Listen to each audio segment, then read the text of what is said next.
They threw her in the river like she was nothing, her throat slit, her face pale, her body broken. But the river did not forget. Catelyn Stark should have died that night. She did die in a way. When the Freys betrayed her son, when they slaughtered Robb before her eyes, something inside her shattered. But the gods, old or new, it didn't matter, weren't finished with her. 3 days later, her body washed ashore beneath the weeping willows outside Fairmarket. Her eyes opened, and they burned. She didn't remember the prayers that brought her back. She didn't remember the face of the man who pulled her from the water and screamed at the sight of her. But she remembered the screams in the hall, the betrayal, the cold steel, the blood, especially the blood. They called her Lady Stoneheart in whispers, a corpse in a cloak, a walking ghost of vengeance. But in this version of the tale, Catelyn Stark didn't become mute. She didn't need Beric Dondarrion's mercy. She rose with her voice intact, and it dripped with fury. Her face was scarred, her neck bore the gash that ended her life. But her words, they were clear, cold, sharp as a blade. She didn't beg the Brotherhood without banners for justice. She commanded it. Thoros of Myr fell to his knees at the sight of her. Angie couldn't meet her eyes. And Beric gave her his sword and stepped aside. "This is no longer a band of rebels," she told them. "This is a holy crusade. I will hunt every last man who spilled Stark blood that night. And when I am done, the Riverlands will remember who they dared to cross." Walder Frey was first, of course. She didn't storm the twins, not yet. No, she was smarter now, crueler too. She sent pieces of his sons, ears, tongues, fingers, in boxes carved with the direwolf of House Stark. House Frey learned fear before it learned pain. Rose Bolton came next, though he was harder to reach. Now, Warden of the North, he was protected. Respected, but not by all. In the shadows of the Dreadfort, rumors stirred. Ramsay, the bastard son, the rabid dog, began to see figures outside his window. His guards disappeared one by one. Messages arrived written in dried blood. The mother remembers. The North bleeds for her. Far to the south in the Vale, Sansa Stark, still using the name Elaine, heard whispers from merchants and sellswords. They said a ghost stalked the Trident. That phrase were hanging from trees like fruit, that a red-haired woman with a broken voice asked every prisoner one question. "Where were you during the Red Wedding?" Some denied being there. Some begged. None lived. Sansa trembled when she first heard the name. Catelyn Stark, but part of her now smiled. The Trident ran red. Over the next moon, 7 more Frey sons vanished. 3 were found strung upside down from the gates of Seaguard. 2 were buried alive near Maidenpool. 1, poor fool, was nailed to the very same tree where Robb had once camped during his first march south. The final one they never found at all, only a puddle of blood and a scrap of his cloak with a stitched trout torn in half. This wasn't war, it was reckoning. Rose Bolton watched from the north, unmoved at first. He had played the game better. He wore Stark colours now, sat in Ned's old seat, called himself Warden of the North, but he felt it, in the silence of the great hall, in the way the crows stopped circling the Dreadfort Tower. In the quiet defiance of northern lords who no longer bowed so deeply. She's dead, he told himself. But then the letters started arriving. The first simply read, "I bore the son you butchered. I remember the knife. Your debt is still unpaid." Signed, Catelyn Tully Stark, widow of the North. Ramsay was the first to panic. He ordered the kennels locked, doubled the guard, tortured a servant for looking nervous. But Rose? He stared at the letter all night. By morning, his hand was trembling. At Moat Cailin, a patrol of Bolton men was ambushed. No survivors. The banners were left behind, shredded, blood-soaked, with the direwolf sigil carved into the wooden posts. Not painted, but carved by hand. And always that note. The North remembers. Catelyn had never been cruel in life, but in death she'd learned cruelty from the ones who took her family, the ones who laughed as her son's wolf's head was sewn onto his body, the ones who left her broken and bleeding in a hall filled with music. Now she left music of her own. Every time a traitor died, she had musicians, blind bards, broken girls, poor fiddlers, play The Rains of Castamere in the village square, as a warning. South of the Neck, Brienne of Tarth rode hard through the storm. She had heard rumors, impossible ones, that Catelyn Stark still lived. When she finally found her, it was not in a warm tent or great hall. It was in a clearing near Raventree Hall beside a black fire and a line of hanged men swaying from trees. Brienne dismounted slowly, stunned. "Lady Stark?" Catelyn's face was a ruin. Her throat bore the scar, still red and raw. Her eyes bloodshot, her voice rasping but strong. "You swore an oath to me." Brienne fell to her knees. "I did. I searched for your daughters, I swear it. They live. Sansa is in the Vale. Arya." "I don't know," Catelyn nodded. "Then you will find her, or you will not return at all." That same night, a raven flew from the woods. Its message reached Jaime Lannister just before he crossed into River Run again. "You sent your regards. I send your sins back to you. Come find me, Kingslayer. The next Stark you meet may not be so merciful." He stared at the letter, jaw clenched. The ink was smudged in red. It wasn't ink. The snow fell hard on the Dreadfort that winter. The wind howled like ghosts. Ramsay Bolton paced the stone halls, restless, angry. Every night, the dogs growled at shadows. Every morning, another body. Turned up, stabbed, strangled, or worse. His father stood calm as ever. But Ramsay could see it in his eyes now. Rose Bolton was afraid. The North had grown quiet, too quiet. One night, a scout brought news. A cloaked woman had been seen outside the walls, alone, standing beneath a withered tree, staring up at the castle. They sent 20 men. Only one returned. His tongue was missing. She arrived in the Riverlands wearing a hood and a blade on her hip. Arya Stark had changed. She was lean, sharp, and quiet. She had left Braavos behind, but not what she learned there. She didn't search for Catelyn. Catelyn found her. The reunion was no warm embrace. They met in an abandoned mill outside Harrenhal. The fire between them was the only warmth. "Mother," Arya said, voice low. "Arya," Catelyn whispered, her eyes misting for the first time in months. They stared at each other for a long moment. "I heard what you've done," Arya said. "And you?" Catelyn replied. "What have you become? Someone who finishes things." They understood each other. No tears, no apologies. Just two wolves, bound by blood and vengeance. Brienne tried to reason with her first. "You have justice now," Brienne said. "Please let it end." Catelyn's laugh was like cracking ice. "Justice? Justice would be giving Walder Frey's bones to Grey Wind's spirit. Justice would be returning my son's crown." Jaime stepped forward, one hand on his sword. "I came here to face what I did," he said. "And what was that?" she asked coldly. "I let your husband die. I released your captor. I failed your daughter. And you," she said, eyes sharp, voice rising, "sent your regards." Catelyn turned to her men. "Take him." They bound Jaime Lannister to the roots of a dying weirwood tree. A dozen torches lit the clearing. Catelyn stood over him, knife in hand. "Confess," she said. Jaime looked at her, broken but defiant. "I loved my sister. I killed my king. I've done monstrous things. But I also saved a city. I also saved Brienne. I tried to be better. Too late." Then Brienne stepped between them. "No. I won't let you do this. I gave my life to honor you, Lady Stark, but this is murder." Catelyn trembled, her fingers tightened around the knife. Her voice cracked. "He watched my son die." Brienne knelt in front of her. "Then let me die instead." Silence. The woods held its breath. Then, slowly, Catelyn dropped the blade. "Take them both," she said. "Out of my sight."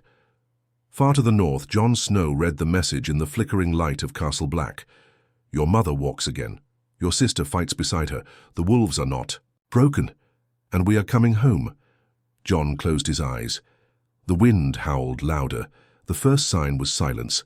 The ravens stopped flying from the Dreadfort. Trade caravans turned back, whispering of corpses lining the snow-covered roads.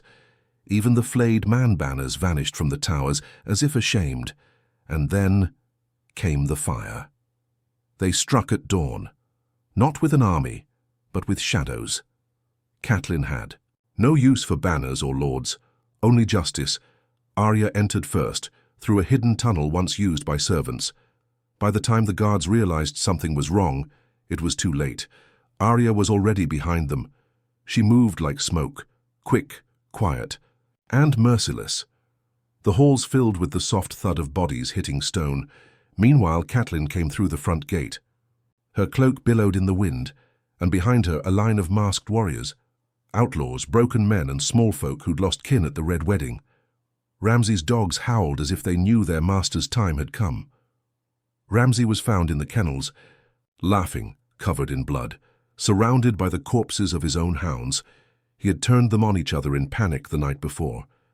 When Arya entered, he looked up with wild eyes and said, "I remember you. You're the one that doesn't blink." "I remember you too," she said. But not fondly. He didn't beg. He taunted. So she let Catelyn do it.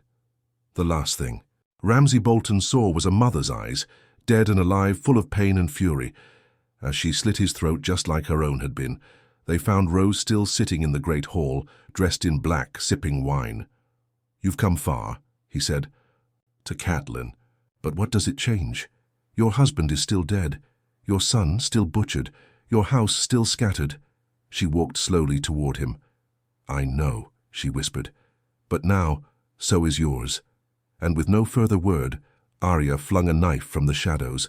It struck deep into Rose's chest. He gasped, reaching for it, but she was already beside him, twisting it slowly. "For Robb," Arya said. By nightfall, the Dreadfort burned. Smoke curled into the sky like a signal. All across the north, people stopped and stared, and smiled. For the first time since Ned Stark's death, the north had a reason to hope, a reason to rise. In White Harbour, Lord Manderley raised the direwolf sigil once more. In Bear Island, Lyanna Mormont sharpened her blade and readied her men. At Last Hearth, even the Umber Holdfast opened its gates to a new allegiance. The Starks were not broken, and Catelyn Stark, once drowned in a river of betrayal, now stood taller than any queen. That night, Arya stood beside the flames and whispered, "We did it." Catelyn didn't answer. She stared into the fire, her face hollow. Brienne stepped forward. "You've won. You can stop now." Catelyn turned, her voice barely a breath. "I can't." The ravens carried the news quickly. "The Boltons are dead. The Dreadfort burns. Lady Stark lives." But the letters didn't capture the truth. They didn't say that Catelyn Stark no longer smiled. Didn't mention how her voice cracked like splitting ice. Didn't say she still wore the same blood-soaked cloak from the twins.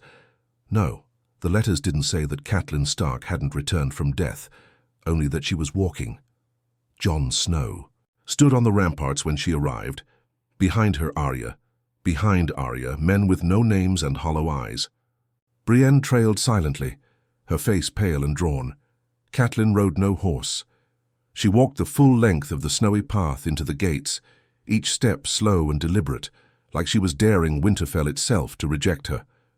Jon met her at the courtyard. He hadn't seen her since he was a boy, just the bastard then, always outside her circle, always beneath her cold gaze. Now he saw a woman who had died and refused to stay dead. "Mother," he said, unsure if he had the right. She studied him. Her eyes, rimmed with red, lingered on his face. "You look like him," she rasped. "Robb," she shook her head. "Ned." Jon's breath caught. Then she walked past him. Inside the hall, Sansa waited, her hands clenched so tightly her nails cut her palms. When she saw her mother step into the firelight, she froze. "I saw you die," Sansa whispered. "You did," Catelyn said softly, and then she reached out and touched her daughter's face. For a moment, just a heartbeat, there was warmth. Then it vanished. "We have enemies still," Catelyn said. "The Lannisters. Every lord who stayed silent. Every man who ever knelt to ruse." "But Mother," Sansa said, stepping back, "the war's done. The North is ours. We need to heal." Catelyn's voice turned ice. "There is no healing without justice." That night in the Godswood, the siblings argued. "She's not the same," Jon said. "A death changed her." "She had to change," Arya snapped. "The world killed our family. You think peace will stop them from doing it again?" "She's going to tear the realm apart. She's going to make them afraid of ever touching. A Stark again. Jon stared at her. And what will be left of us by the time she's done? At dawn, Brienne approached Catelyn in the crypts. She found her kneeling before Ned's tomb, whispering something no one else could hear. Brienne spoke carefully. You've brought justice to the north, but I fear your war won't stop. I fear what it's turning you into. Catelyn didn't rise. She only said, Would you have me be weak again? Would you have me forget the sound Robb made when he died? Forget how they laughed at his corpse? No, Brienne whispered. I'd have you rest, but Catelyn Stark had no rest left in her, only a mission. She turned. Then leave me. The Raven left Winterfell that evening. It flew south, faster than snow, faster than silence. Message reached the Queen Regent 2 days later. Tell Cersei Lannister the debt is not forgiven. Her children will bleed as mine did. The mother is watching. Cersei's wine slipped from her hand. The goblet shattered on the marble floor. They said she would never march again. They said the North had no more men. But the banners rose anyway. The Wolf was on the move. Lady Catelyn Stark, dead once, vengeful forever, led not a queen's army but a mother's crusade. Not for gold, not for glory, but for retribution. She called it the Remnant Host. They didn't wear matching colors. They weren't highborn knights.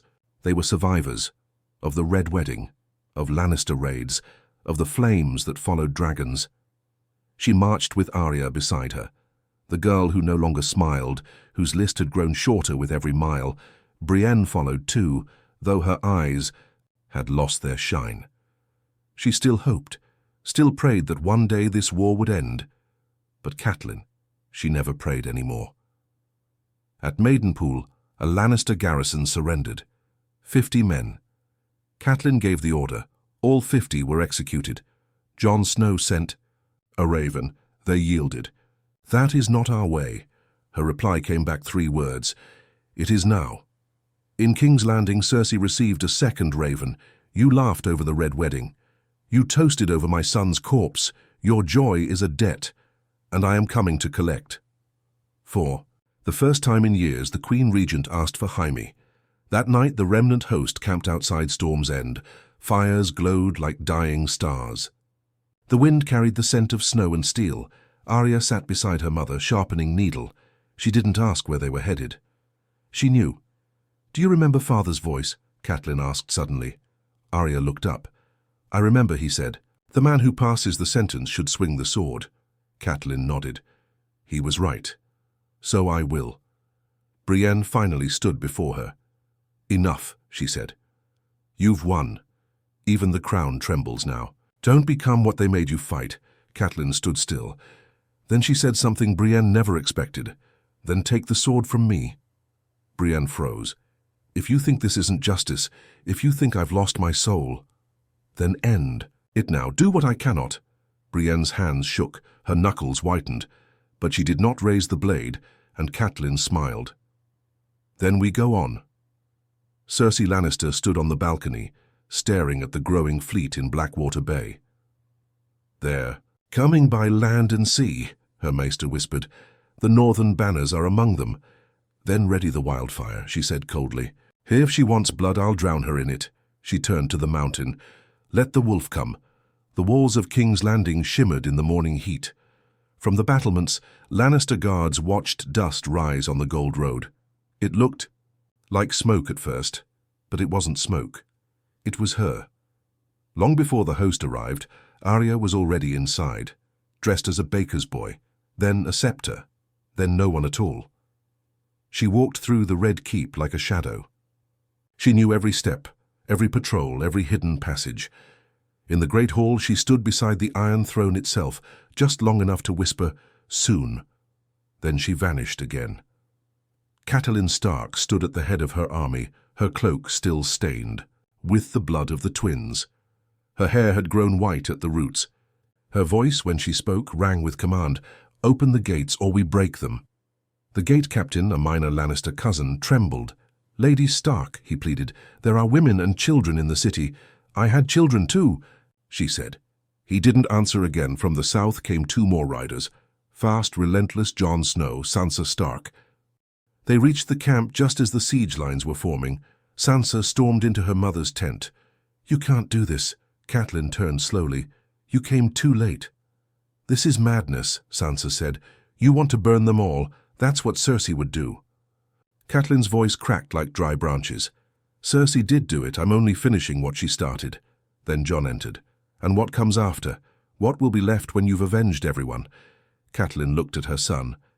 "Peace," she whispered, "for the first time in years." While tensions boiled outside the walls, Arya crept through the Red Keep's cellars, silent, swift.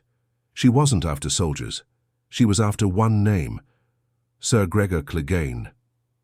The Mountain. She found him sharpening a massive sword alone without his helm. She didn't blink. She threw the first blade before he could fully rise. It struck his neck, but didn't drop him. What followed was no duel. It was a dance of shadows against a monster. He slammed her into the wall. She broke 2 ribs. She drove a dagger through his eye. He didn't fall. But when she reached for the vial of poison tucked in her boot and broke it across his face, he finally did. Not with a scream, with a thud. That night, the gates were opened. Not by surrender, but by sabotage. Arya returned, bloody and limping. "The mountain is dead," she told her mother, "and the wildfire stores are blocked." The remnant host surged into the city, and Catelyn Stark walked through the streets of King's Landing, not as a queen, not as a conqueror, but as a mother bringing her children home. They met in the throne room. Cersei sat on the Iron Throne, legs crossed, a goblet in hand. Behind her, only silence. No guards, no courtiers, just the weight of everything she'd lost. "Well," she said, raising her glass. "Here we are." Catelyn stared at her. The 2 women, both mothers, both monsters in their own right, locked eyes. Cersei laughed, soft and tired. "Did you come to kill me?" "No," Catelyn said. "I came to end you." She turned to Arya. Arya stepped forward, blade drawn. Cersei didn't move. "Make it hurt." "I won't," Arya whispered. "But she will." Then she handed the dagger to Sansa. The Iron Throne had seen kings fall, queens rise, cities burn, but it had never seen this. 3 stark women stood before it. One born to rule, one born to fight, one who had already died. And on the throne, Cersei Lannister sat with blood on her hands, and no crown left to wear. Sansa Stark held the dagger now. Arya waited silently, watching her sister's grip tighten, then loosen again. Her knuckles trembled. Behind them, Catelyn said nothing, because this was never her decision. It had to be Sansa's. Cersei gave a crooked smile. "You'll never have peace, girl, even if you kill me." Sansa stepped forward. "No," she said, "but I'll have justice." Then she handed the dagger back to Arya. "Not by my hand." Arya moved like breath, a single step, a clean cut. Cersei slumped in the throne, eyes wide open, blood spilling from her mouth. She didn't scream. She only fell, silent, undignified. Forgotten by the throne she had clung to so desperately. The last lion was dead. In the days that followed, the remnant host disbanded. The wolves did not stay in King's Landing. They had no interest in ruling ashes. Brienne remained behind, offering terms of peace to the city's shell-shocked council. Jon Snow walked the streets in silence, wondering how much of his family remained and how much had been lost to vengeance. She stood on the cliffs above the Blackwater Bay, her hair whipping in the cold wind. Sansa approached quietly. "It's over, Mother. We can go home." But Catelyn didn't turn. "I am not welcome in Winterfell," she said. "I am not the woman who left it. You're still our mother." Catelyn closed her eyes. "No, your mother died at the Twins." A pause. "I was only what vengeance made of her." That night, Catelyn Stark disappeared from the Red Keep. Arya found only her cloak left folded on the steps of the Great Sept, a single white rose tucked into it. No note, no trail, only a legend. In the north, peace returned. Sansa became warden of the north, ruling wisely. Arya sailed west, chasing whispers of unknown lands. Jon took no crown. He became a quiet protector, rebuilding the wall brick by brick, and sometimes on stormy nights travelers in the Riverlands told tales of a ghost woman in grey who helped lost children, hung murderers, and vanished before dawn. They called her many names, but one echoed louder than the rest: the mother who never forgot.